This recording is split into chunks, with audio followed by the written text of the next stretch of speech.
ہمارے گاؤں میں شادی سے پہلے لڑکیوں کو پاک دامن کرنے کے لیے ایک کنویں سے نہلایا جاتا تھا اور کنویں کے پاس ایک کمرہ تھا۔ اس کمرے میں ایک رات رہنا ہوتا تھا۔ جب میری باری آئی شادی کی تو میں نے انکار کر دیا۔ میں اس روایت کو نہ مانا اور شادی کر لی، اور میرے قدموں تلے جان نکل گئی جب شوہر نے پہلے دن ہی مجھے طلاق دے دی، کیونکہ میں اپنے سسرال میں دل میں ڈھیروں ارمان لیے پہنچی تھی۔ میں شرمائی سی اپنی نند کے ہمراہ اپنے کمرے میں چلی گئی۔ میری نند مجھے میرے کمرے میں بٹھا کر واپس چلی گئی۔ میرا کمرہ گلابوں کے پھولوں سے مہک رہا تھا۔ میرے دل کی بے ترتیب سی دھڑکنیں اپنے شوہر کی آمد کے انتظار میں تھیں۔ آنکھوں میں سجے خواب میرے چہرے پر مسکان سجائے تھے۔ شادی کی رات ایک لڑکی کے لیے کس قدر حسین خواب لے کر آتی ہے، یہ سیج پر بیٹھی دلہن ہی جانتی ہے۔ میری سہیلیوں کے معنی خیز جملے مجھے یاد آتے تو مجھے شرم آنے لگتی۔ میں کچھ نروس بھی ہو رہی تھی۔ میں پہلی بار ولید کو اپنے روبرو دیکھنے والی تھی، ورنہ اب تک تو میں نے ان کی تصویر کو دیکھ کر باتیں کی تھیں، لیکن اب یہ سوچ رہی تھی کہ وہ مجھ سے کیا بات کریں گے۔ شاید میری تعریف کریں گے، یا شاید وہ بھی ان بے تابیوں کا ذکر کریں گے جو کہ شادی سے چند دن پہلے میری نیندوں کی طرح ان کی نیندیں اڑا چکی ہوں گی۔ میں دیکھنے میں حسین تھی اور اس وقت دلہن بننے کا روپ بھی مجھ پر بہت چڑھا تھا۔ سب نے میری تعریف کی تھی، لیکن میرے کان تو اپنے شوہر کی تعریف سننے کے لیے بے قرار تھے۔ ایک بزرگ خاتون کی بات میرے کانوں میں گونجی تھی، جو مجھے دلہن بنا دیکھ کر کہہ رہی تھی، دلہن وہی جو پیا من بھائے، تمہارا شوہر تو تمہارا دیوانہ ہو جائے گا۔ میرا رشتہ پکا ہونے پر جب شادی کی تاریخ رکھی گئی تھی تو میری نند نے مجھے بتایا تھا کہ جب ولید نے میری تصویر دیکھی تھی تو کہنے لگے مجھے لڑکی پسند ہے، بس منگنی کے بجائے شادی کی تاریخ پکی کر لیں۔ میں اس وقت ہی سن کر شرم سے کنگار سی ہو گئی تھی کہ میں ولید کو اس قدر پسند آئی ہوں۔ مجھے شادی کے چند دن پہلے والے واقعات یاد آنے لگے۔ میری شادی کے دن جیسے جیسے قریب آ رہے تھے میرے دل کی دھڑکنیں بڑھتی جا رہی تھیں۔ میرا منگیتر شہر سے آنے والا تھا اور مجھے بھی شادی کے بعد شہر ہی لے جانے کا ارادہ رکھتا تھا۔ میں بہت خوش تھی۔ وہ پڑھا لکھا تھا، اچھی نوکری کرتا تھا۔ میرا دل تو اسی دن ہواؤں میں اڑنے لگتا جب میں نے یہ سنا تھا کہ ولی محمد مجھے شادی کے فوراً بعد شہر لے جائے گا۔ میں نے تو اسی دن سے شہر کے خواب دیکھنے شروع کر دیے تھے، کیونکہ مجھے اپنے گاؤں کے روایت و رواج پسند نہیں تھے۔ ہمارے گاؤں میں 10ویں تک کا ہی اسکول تھا، کیونکہ تعلیم زیادہ عام نہ تھی، لیکن پھر بھی میں نے سب کی مخالفت کے باوجود 10 جماعتیں پڑھی تھیں۔ میں اس لیے بھی خوش تھی کہ مجھے اس گاؤں کے افسردہ ماحول سے چھٹکارا مل جائے گا۔ شادی سے 2 دن پہلے اماں مجھ سے کہنے لگیں کہ چلو رواج کے مطابق کنویں میں چلنا ہے، وہاں سے نہا لو تاکہ تم پاک دامن ہو جاؤ، اور مجھے ایک رات کنویں کے سامنے بنے کمرے میں گزارنی تھی۔ ہمارے گاؤں میں یہ خوش قسمتی کی علامت سمجھا جاتی تھی۔ لوگ کہتے تھے کہ پہلے اس کمرے میں ایک پاک بی بی رہتی تھی، وہ بہت عبادت گزار تھی، اس کی برکتوں سے وہ کنواں پاک ہے، اس لیے جو لڑکی اس پاک کمرے میں رہے گی اس لڑکی کی شادی شدہ زندگی اچھی گزرے گی۔ لیکن مجھے اپنے گاؤں کے ہر رواج سے اختلاف تھا۔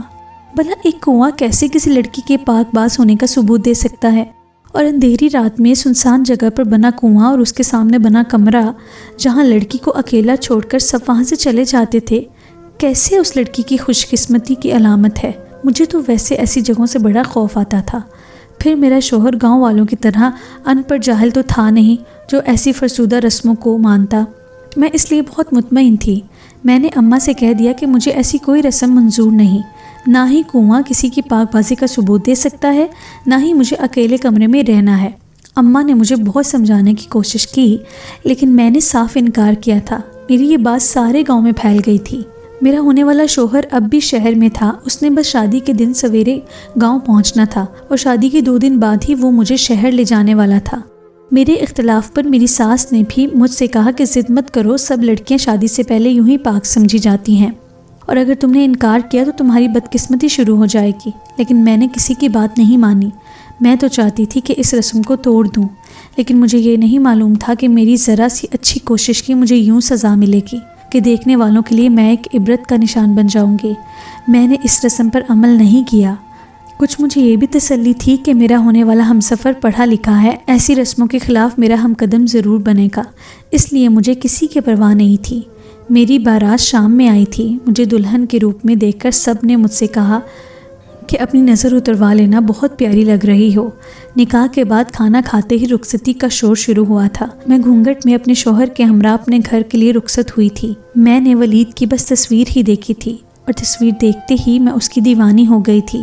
پینٹ شرٹ پہنے وہ بالکل شہری بابو لگتا تھا۔ رخصتی کے وقت مجھے ٹانگے پر بٹھانے کے لیے اسی نے میرا ہاتھ تھاما تھا، میرے بیٹھنے میں مدد کی تھی۔ میرا سسرال زیادہ دور نہ تھا، اس لیے ٹانگے پر ہی رخصتی کروائی گئی تھی۔ میرے برابر میری ساس اور نند بیٹھ گئی تھیں اور اب میں ولید کے کمرے میں بیٹھی ہوئی تھی۔ میں خوش تھی کیونکہ شوہر میرا من پسند تھا۔ میرے کمرے کا دروازہ کھلا تو میں سنبھل کر بیٹھ گئی۔ میرا دوپٹہ گوٹے کے کام سے بھرا تھا، اس لیے مجھے ولید کے بس پاؤں ہی نظر آ رہے تھے جو کھلے میں مقید تھے، اس لیے مجھے ان کے پاؤں ہی نظر آئے۔ پہلے انہوں نے اپنے خصے کو اتارا، اس کے بعد شیروانی اتار کر سامنے کرسی پر رکھ دی۔ اس وقت میرے دل کی دھڑکنوں کا بڑھنا فطری ہی بات تھا۔ وہ میرے سامنے آ کر بیٹھ گئے۔ مجھے لگا تھا کہ اب وہ گھونگھٹ اٹھائیں گے، مجھے اپنی محبت بھری نظروں سے خیرہ کریں گے، پھر میرا ہاتھ تھامے گئے، لیکن ایسا کچھ بھی نہیں ہوا، بلکہ جو ہوا تھا وہ تو میرے گمان میں بھی نہیں تھا۔ مجھ سے کہنے لگے کہ میں نے سنا ہے کہ تم نے کنویں کے پانی سے نہانے سے انکار کیا ہے، نہ صرف اس پاک کنویں کی فضیلت کو ماننے سے انکار کیا ہے بلکہ تم نے اس کمرے میں بھی رات نہیں گزاری۔ مجھے اس وقت دلہن بنے بیٹھے اپنے شوہر سے ہر قسم کی محبت بھری بات کی امید تھی، سوائے اس بات کے جو وہ مجھ سے کہہ رہے تھے۔ ان کا لہجہ اس وقت اس موقع کی مناسبت سے بالکل عاری اور سپاٹ تھا۔ میں نے کہا کہ مجھے ان جھوٹی باتوں پر بھروسہ نہیں، آپ تو خود پڑھے لکھے ہیں، آپ خود یہ بات مجھ سے زیادہ بہتر جانتے ہیں کہ یہ جاہلانہ رسم ہے۔ میری بات پر وہ ہنسنے لگے۔ مجھے ان کی ہنسی پر حیرت سی ہوئی۔ کہنے لگے کہ باتوں سے کھیلنا خوب آتا ہے تمہیں، لیکن میں بے وقوف ہرگز نہیں ہوں۔ تم نے یہ سب تماشا اپنا کوئی گناہ چھپانے کے لیے کیا ہے۔ اگر یہ کنواں جھوٹا بھی تھا تب بھی جب تم باکرہ تھی تو نہانے سے انکار کیوں کیا؟ میری بات کا کس قدر غلط مطلب ولید نے لیا تھا۔ میں نے کہا کہ میں نے تو ایک غلط رسم توڑنے کی ابتدا کی تھی، باخدا میں باکردار ہوں، آپ کیسے مجھ پر شک کر سکتے ہیں؟ جس قسم کا موضوع ہمارے درمیان شروع ہو چکا تھا میں نے اپنا گھونگھٹ خود ہی اوپر کر دیا تھا۔ وہ کہنے لگے کہ اگر تمہارے دل میں چور نہیں تھا تو تمہیں اعتراض نہیں ہونا چاہیے تھا۔ میں کیسے ایک ایسی لڑکی کے ساتھ زندگی کی ابتدا کر سکتا ہوں جو سارے گاؤں والوں کے سامنے ڈنکے کی چوٹ پر کنویں میں نہانے سے انکار کر کے سب کو شک میں مبتلا کر گئی۔ میں تو ولید کی باتیں سن کر حیران و پریشان ہو گئی تھی۔ میں تو یہ سوچ رہی تھی کہ وہ میرے اس قدم سے خوش ہوں گے، میری اس کوشش کو سراہیں گے، لیکن وہ تو مجھ پر ہی شک کر رہے تھے۔ میں اپنی شادی شدہ زندگی کو شروع ہونے سے پہلے خراب نہیں کر سکتی تھی، اس لیے میں نے ولید سے کہا کہ ٹھیک ہے، آپ مجھے صبح ہی کنویں پر لے جائیں اور میں اس پانی سے نہا بھی لیتی ہوں تاکہ آپ کو یقین آ جائے۔ لیکن انہیں تمسخرانہ مسکراہٹ چہرے پر سجائے کہا، کیا سمجھتی ہو تم مجھے کہ نکاح کے بعد میں یہ سب کروں گا؟ سارا گاؤں جانتا ہے کہ کنویں والا عمل نکاح کے پہلے کیا جاتا ہے۔ مجھے تو لگا تھا کہ تم کر چکی ہوگی۔ میں تو آج بھی شہر سے گاؤں پہنچا تو نکاح کی روانگی شروع ہوگی، اور اب باہر بیٹھے میرے دوست مجھ پر انگلیاں اٹھا رہے ہیں کہ تم تو خود کو بہت بڑی چیز سمجھتے تھے، تم نے آج تک کسی کے جھوٹے گلاس میں پانی نہیں پیا تھا، اور لڑکی تمہیں وہ مل رہی ہے جس کے بارے میں گاؤں کا بچہ کہہ رہا ہے کہ اس نے کنویں کے عمل سے انکار کیا ہے۔ میری آنکھوں سے آنسو بہنے لگے، میں رونے لگی تھی۔ میں نے ولید کی منت سمانا شروع کر دی تھی، اسے کہا کہ وہ میری بات پر اعتبار کرے، لیکن وہ اس وقت بے حسی کی انتہا پر تھا، میری کسی بات پر اسے اعتبار نہیں تھا۔ بات صرف یہی تک نہیں تھی، اس کے بعد اس نے جو مجھ سے کہا میں سن کر زندہ درگو تو ہو گئی تھی۔ کہنے لگا، ایسی عورت کے ساتھ مجھے ایک لمحہ گزارنا بھی منظور نہیں، اس لیے میں اپنی پوری ہوش و حواس میں تمہیں طلاق دیتا ہوں۔ لفظ تھے یا کوئی دھماکہ جو میرے اعصاب پر تھا۔ میرا ذہن تو یوں تھا کہ کسی اندھیری کھائی میں جا گرا ہو، میری آنکھوں کے سامنے اندھیرا چھا گیا تھا، میں چکرا کر رہ گئی تھی۔ ابھی تو میں اسی الجھن کو سمجھ نہیں پائی تھی جس پر ولید مجھ سے بحث کر رہے تھے، اور اچانک انہوں نے مجھے کہاں پر لا کر پھینک دیا تھا۔ اتنی بڑی بات تو نہیں تھی کہ رشتہ ہی ختم کر دیا جاتا، طلاق کیسے دے سکتے تھے وہ مجھے؟ ابھی تو مجھے اپنے گھر سے رخصت ہوئے 2 گھنٹے بھی نہیں گزرے تھے، میں تو یوں ہی دلہن بنی بیٹھی تھی۔ ایسے کب کسی کو طلاق دی جاتی ہے؟ مجھے لگا کہ میں کوئی خواب دیکھ رہی ہوں، کوئی بھیانک خواب۔ ابھی جاگ جاؤں گی تو خواب ٹوٹ جائے گا۔ ان 2 ماہ میں نہ جانے کتنے حسین خواب میں نے ولید کے نام پہ سجائے تھے۔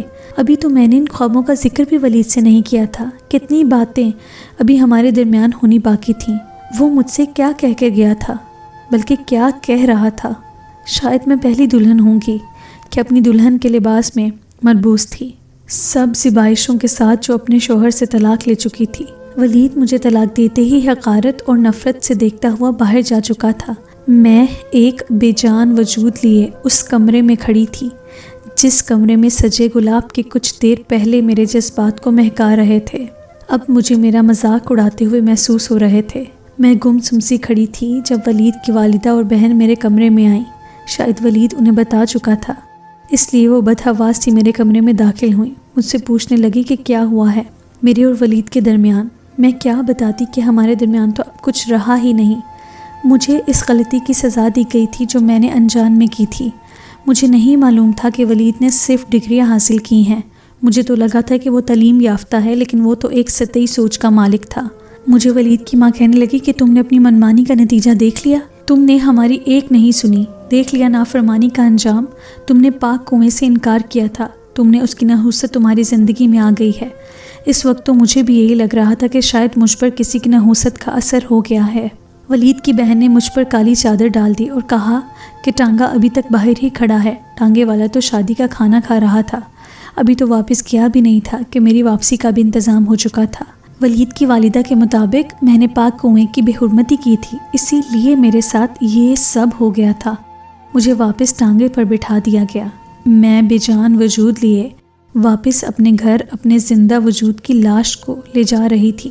ایک بیٹی دلہن بن کر رخصت ہونے کے بعد 2 گھنٹے کے بعد ہی طلاق کا داغ لے کر لوٹ آئے تو اس گھر پر کیا قیامت گزرتی ہے، یہ بھی مجھے دیکھنی تھی۔ ٹانگا میرے گھر کے سامنے کھڑا ہو چکا تھا۔ میں نیچے اتر گئی۔ میرے گھر پر رنگ برنگی جھنڈیاں ابھی تک لگی تھیں، جلتے بجھتے کمکمے میرے گھر کے صحن کو اب بھی رونق بخش رہے تھے۔ میں نے گھر کی زنجیر بجائی، دروازہ میری ماں نے کھولا۔ مجھے دیکھ کر انہوں نے حیرت سے دیکھا۔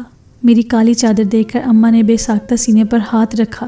ہمارے گاؤں میں کالی چادر کو ان عورتوں پر ڈالا جاتا تھا جو بیوہ ہو جاتی تھیں یا پھر طلاق یافتہ۔ میں مرے قدم اٹھا کر اندر داخل ہوئی تو ابا اور بھائی بھابیاں جو چارپائی پر بیٹھے ہنس بول رہی تھیں، مجھے دیکھ کر کھڑے ہو گئے۔ میری کالی چادر دیکھ کر مجھ سے وجہ پوچھنے لگے۔ میرے گلے میں آنسوؤں کا گولا پھنس کر رہ گیا تھا۔ میں نے بمشکل کہا کہ مجھے ولید نے طلاق دے دی ہے۔ یہ سن کر ایک کوہرام سمجھ گیا۔ رونا دھونا شروع ہو چکا تھا اور بھائی سر پکڑ کر بیٹھ گئے تھے۔ مجھ سے وجہ پوچھی تو میں نے ٹوٹے پھوٹے لفظوں میں وجہ بتا دی۔ اماں نے مجھے تھپڑ مارنے شروع کر دیا۔ جو تماچا میں ولید سے کھا کر آئی تھی اس کا درد بھی اتنا زیادہ تھا کہ اماں کے کوسنے اور مار پر مجھ پر کوئی اثر نہیں کیا۔ میرے سارے گہنے میری بھابھیوں نے نوچ نوچ کر اتار دیے۔ ہمارے گاؤں میں اول تو طلاق کسی کو دی نہیں جاتی تھی، اور اگر کسی کو ہو جاتی تھی تو اس کی دوبارہ شادی نہیں ہوتی تھی۔ اسے اچھوت سمجھا جاتا تھا، منحوس کہا جاتا تھا، نہ اسے رنگدار کپڑے پہننے کا حق دیا جاتا تھا۔ بس ایک کالی چادر میں اس کا وجود ایک غیر ضروری سامان کی طرح گھر کے ایک کونے میں پھینک دیا جاتا تھا۔ مجھے ایک سیاہ لباس دے دیا گیا تھا۔ کالی چادر مجھے ولید کے گھر سے طلاق کے تحفے میں ملی تھی۔ مجھے سب کے ساتھ بیٹھ کر کھانا کھانے کی اجازت نہیں تھی۔ جب سب کھانا کھا چکے تو سب کی پلیٹوں کا بچا ہوا مجھے دیا جاتا۔ کھانا بھی مجھے اتنا ہی دیا جاتا جس سے میری آدھی بھوک بھی نہ مٹتی۔ کسی کی شادی ہوتی تو دلہن کو مجھ سے دور رکھا جاتا، کہا جاتا کہ میں اچھوت ہوں۔ اگر کسی سہاگن پر میرا سایہ پڑ گیا تو وہ بھی متعلقہ ہو جائے گی یا بیوہ ہو جائے گی۔ اماں اور بھابیاں مجھے ہر وقت یہی تانا دیتی، تیری 4 جماعتوں نے تیرا دماغ خراب کر دیا تھا، اب دیکھ لیا تو نے انجام۔ کنویں کی بے حرمتی کا انجام ساری زندگی تیرے ایک گندی کالی بن کر رہ گیا ہے۔ سب تجھے بد کردار سمجھتے ہیں، تیری طلاق کی وجہ ولید تیری بدکاری بناتا ہے۔ اب تو اس نے دوسری شادی بھی کر لی ہے۔ میری بھابھیوں میرے پاس اپنے بچوں کو نہ آنے دیتی۔ گھر کی جس چیز کو میں چھو لیتی اسے اٹھا کر باہر پھینک دیا جاتا۔ میرے برتن الگ کر دیے جاتے تھے، کوئی میرے برتنوں کو ہاتھ لگاتا نہیں تھا۔ میرے پاس صرف 4 جوڑے تھے، وہ بھی سیاہ رنگ کے تھے۔ میری کالی قسمت کی طرح مجھے پاؤں میں چپل تک پہننے کی اجازت نہ تھی۔ ایک سٹور نما چھوٹا سا کمرہ تھا جہاں مجھے دن رات گزارنے تھے۔ جتنا مجھے گاؤں کی رسموں سے نفرت تھی اتنی ہی رسمیں میں نبھانے پر مجبور تھی۔ پورا دن سخت گرمی میں تپتے صحن میں ننگے پاؤں چلتی تو پاؤں جلنے لگتے۔ رات کو اس میں اتنی اکڑن سی ہوتی کہ نیند نہیں آتی تھی۔ میرے تو اپنے بھی میرے نہ رہے تھے جو میرے بہتے آنسو پہنچتے۔ میں نے اب یہ حل نکالا تھا کہ میں نے بالکل خاموشی اختیار کر لی تھی۔ میں وضو کر کے جائے نماز پر بیٹھی رہتی۔ لوگوں کے لیے میں اچھوت، منحوس اور بد کردار تھی، لیکن میرا رب میری سچائی جانتا تھا اور جانتا تھا کہ میں ایک پاکیزہ لڑکی ہوں۔ میں تو رو رو کر اللہ تعالیٰ سے یہ پوچھتی تھی کہ میرا قصور کیا تھا، میں کہاں غلط تھی، میں نے تو ایک غلط رسم کی تردید کر دی تھی، پھر میں بد کردار کیوں کہلائی، سزا کی حقدار کیسی ہوئی۔ ایک رات میں جائے نماز پر بیٹھی رو رہی تھی جب اچانک سے میرے کمرے پر دستک ہوئی۔ میں اٹھ کر دروازہ کھولا تو سامنے میری منجلی بھابھی کا بھائی تھا۔ سفید رنگ کی بڑی سی شال اوڑھے کھڑا تھا، چہرے سے کچھ خوف زدہ تھا۔ جلدی سے میرے کمرے کے اندر داخل ہو کر اس نے دروازہ بند کر دیا اور اپنی چادر بھی اتار دی۔ میں نے تو اس کی افراتفری کو سمجھ نہیں پائی۔ میں نے کہا کہ تم یہاں کیوں آئے ہو؟ چادر اتارتے ہی اس کے چہرے پر خباثت سی ٹپکنے لگی۔ کہنے لگا تجھ سے کسی نے شادی تو کرنی نہیں، نہ ہی کوئی تجھے اپنائے گا۔ جب تو نے ایک بد کرداری کر ہی لی ہے تو کیا حرج ہے، تھوڑا سا وقت مجھے بھی دے دے۔ اس کے ارادے جان کر میرا خون کھولنے لگا۔ میں اس وقت باوضو تھی۔ دروازے کے سامنے وہ شیطان صفت انسان کسی بھوکے بھیڑیے کی طرح استعاذہ کیے ہوئے تھا۔ میں جائے نماز پر کھڑی ہو گئی اور نیت باندھ لی۔ میں نوافل پڑھنے لگی۔ مجھے اس وقت صرف اپنا رب ہی اپنا محافظ نظر آ رہا تھا۔ وہ شخص میرے قریب نہیں آ پایا۔ میں نے قرآن پاک بہت ہی بڑی صورتیں زبانی یاد کر رکھی تھیں۔ میں ان کی تلاوت شروع کر دی۔ وہ کافی دیر میرے سلام پھیرنے کے انتظار کرتا رہا، لیکن جب میرا قیام طویل ہوتا گیا تو وہ مجھے گندی گالیاں بکتے ہوئے باہر نکل گیا۔ میری عزت بچ گئی تھی، لیکن میں جانتی تھی یہ بات جب میں صبح سب کو بتاؤں گی کوئی بھی میری بات کا اعتبار نہیں کرے گا، اسی لیے میں خاموش رہی۔ لیکن مجھے یہ بھی ڈر تھا کہ یہ شخص رات کو پھر آ سکتا ہے، اس لیے اندھیر گہرا ہوتے ہی جب سب سو گئے تھے تو میں کالی چادر لیے اپنے کپڑے اٹھائے گھر سے باہر نکل گئی۔ میری شال بد سے بدنام برا والی تھی۔ میں بد نہیں تھی لیکن بدنام ہو چکی تھی، اس لیے بھاگ کر بھی بد کردار ہی کہلاتی۔ میں رات کے اندھیرے میں جنگل کی طرف نکل گئی۔ 1 گھنٹے کی مسافت کے بعد میں اسی کنویں پر پہنچی جس کی وجہ سے میں بدنام ہوئی تھی۔ میں نے اپنی چادر اتار کر اس کنویں میں پھینک دی اور خود اس کے کمرے کے پاس چلی گئی، جس کمرے کی وجہ سے آج میں بد کردار۔ اس پر تالا دیکھ کر میں نے کھڑکی کھولنے کی کوشش کی۔ کافی زور آزمائی کے بعد کھڑکی کھل گئی۔ میں کھڑکی کے ذریعے کمرے کے اندر داخل ہوئی۔ کمرہ کافی کشادہ تھا، وہاں ایک چارپائی رکھی تھی۔ میں نے کمرے کی صفائی کی اور وہیں رہنے لگی۔ جنگل قریب ہی تھا، وہاں سے پھل توڑ کر میں اپنا پیٹ بھر لیتی تھی۔ باقی کا وقت میرا اللہ کی عبادت میں گزرنے لگا۔ میں نے باہر آنے جانے کے لیے کھڑکی کا راستہ ہی اپنایا تھا، یا پھر ایک بار مجھے کمرے کے باہر کنویں کے پاس شور سنائی دیا۔ کوئی کہہ رہا تھا کہ اس بدبخت نے لگتا ہے کہ کنویں میں کود کر جان دے دی ہے، جبھی اس کی چادر یہاں موجود ہے۔ اچھا ہوا مر گئی ہوگی، گاؤں والوں کی نظر میں مر چکی تھی۔ ایک بار کسی لڑکی کو کنویں میں لایا گیا اور جب اسے نہ لا کر کمرے میں بند کر کے تالا لگایا گیا، اس وقت میں جائے نماز پر بیٹھی تھی۔ میں نے اپنا چہرہ گھونگھٹ میں چھپا رکھا تھا۔ مجھے وہاں دیکھ کر کمرہ بند کر دیا گیا اور یہ شور مچ گیا کہ کنویں کی پاک بی بی کی روح کمرے میں لوٹ آئی ہے۔ سب لوگ مجھے بہت ماننے لگے تھے۔ میرے کمرے میں کوئی نہیں آتا تھا، بس کھڑکی پر کھڑے اپنی مرادیں بتاتے اور تحفے میں کھانے پینے اور پہننے کی چیزیں رکھ جاتے تھے۔ انہیں لگتا تھا کہ میں کوئی روح ہوں یا کوئی ہوائی مخلوق، اس لیے چیزیں رکھنے سے میں مرادیں پوری کر دوں گی۔ مجھے کھانے کو اچھا مل جاتا تھا اور پہننے کو اچھا لباس بھی۔ زمیندار جنہوں نے اس کہانی کو عام کیا تھا وہاں سچ مچ ایک وجود دیکھ کر ڈر گئے تھے۔ لوگوں کو بھی اللہ نے ان کے یقین پر چھوڑ دیا تھا۔ اللہ تعالیٰ کے فرمان کا مفہوم ہے کہ میں اپنے بندوں سے ویسا ہی ملتا ہوں جیسا وہ مجھ سے گمان کرتے ہیں۔ لوگوں کی منتیں مرادیں پوری یہاں سے ہونے لگی تھیں تو ان کا عقیدہ بھی مجھ پر پکا ہونے لگا۔ اب میں کاغذ پر کوئی وظیفہ لکھ کر دیتی تھی، لوگ وہ پڑھنے لگتے۔ کبھی یہ لکھ دیتی کہ نماز کی پابندی کرو، لوگ اس پر بھی قائم ہو گئے تھے۔ ایک بار میں یہ لکھ دیا کہ لڑکیوں کو اس کنویں سے دور رکھو، اب اس کنویں پر جنات کا سایہ ہے، جو لڑکی اس پر نہلائے گی اس پر جن عاشق ہو جائیں گے۔ گاؤں میں موجود ہر فرسودہ رسم میں منع کر دیتی، لوگ میری بات ماننے لگے تھے۔ بہت ساری جہالت میں پرچیاں لکھ کر ختم کر چکی تھی، لوگ اب اس کنویں سے ڈرنے لگے تھے۔ ایک بار میرے پاس ایک شخص آیا، کہنے لگا کہ میں کوڑی ہوں، میں بہت علاج کروائے ہیں لیکن مجھے افاقہ نہیں ہو رہا، مجھے دیکھ کر لوگ مجھ سے دور بھاگتے ہیں، گھن کھاتے ہیں، میری بیوی بھی مجھے چھوڑ کر چلی گئی ہے۔ اس شخص کی آواز میں کیسے بھول سکتی تھی؟ وہ ولید تھا جس نے مجھ پر الزام لگایا تھا، جو مجھ سے یہ کہتا تھا کہ اس نے کبھی کسی کا جھوٹا پانی نہیں پیا تو بیوی کیسے بد کردار اپنا سکتا ہے۔ آج جس مرض میں وہ مبتلا ہو گیا تھا لوگ اس سے گھن کھانے لگے تھے۔ اس کی نیک بیوی بھی اسے چھوڑ گئی تھی۔ مجھے اچھوت بنانے والے آج خود اچھوت بن چکا تھا۔ مجھے اپنے رب کی مصلحت اب سمجھ آئی تھی۔ میں نے اس سے لکھ کر دیا کہ اللہ بڑا کارساز ہے، ظلم کا بدلہ دنیا میں ہی شروع کر دیتا ہے۔ اس کنویں کے پانی سے نہلاؤ جس پر تمہیں یقین تھا۔ میرا رکا پڑھ کر وہ پھوٹ پھوٹ کر رونے لگا، کہنے لگا کہ مجھے کہ بددعا لگ گئی ہے، کاش کہ وہ زندہ ہوتی تو میں اس سے معافی مانگ لیتا۔ تو دوستو یہ آج کی کہانی تھی۔ اگر آپ کو کہانی پسند آئی ہے تو اس ویڈیو کو لائک کیجئے اور چینل کو سبسکرائب کیجئے۔ بہت شکریہ۔